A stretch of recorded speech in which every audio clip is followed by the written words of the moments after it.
I am Dr. Sanjay Gupta. I have specialized in internal medicine about 20 years back. I practice internal medicine among other specialties, mainly diabetes, cardiology, nephrology, neurology, and various other infectious diseases. I am practicing in Stanford Hospital in Kaikondrahalli, Bangalore.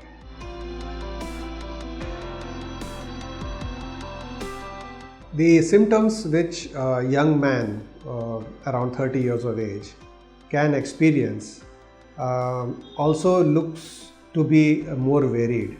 It talks about general conditions like fatigue, dizziness. It talks about cardiovascular manifestations like palpitations. It also talks about cerebrovascular conditions, which can be confusion, it can be lack of concentration, it can be lack of memory.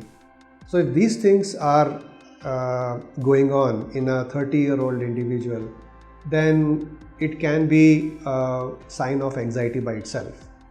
A younger age group is more vulnerable, and they can have anxiety disorders which can lead to cold extremities, lead to dizziness, lack of concentration, memory lapses. Unless until we rule out other disorders, there can be some when you examine the patient or when you try to evaluate what conditions the patient is undergoing, we can actually call it an anxiety disorder or a nervousness of the patient, and which are, as we all know, that the younger generation can be subject to stress, can be subject to social pressures, can be subject to job pressures, and this type of anxiety, sometimes depression, sometimes nervousness, can cause all of these symptoms, what is mentioned here. But the best part is that we should look into this with more careful evaluation, that really have we excluded other organic conditions or more serious problems, and then try to give anti-anxiety medicines, counseling these patients. There are many anti-anxiety medications available today, which can deal with all these problems together.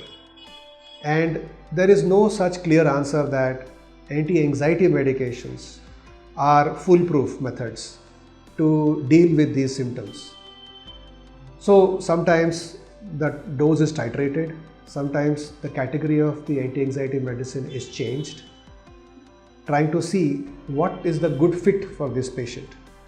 And yes, sometimes these anti-anxiety medications cause these symptoms, which actually has been the problem of the patient. So it is not easy again to narrow down to one anti-anxiety medication which has no side effects, or which is not the right fit to the patient or the right fit to the patient. It only is a matter of time once you give these patients these anti-anxiety medications.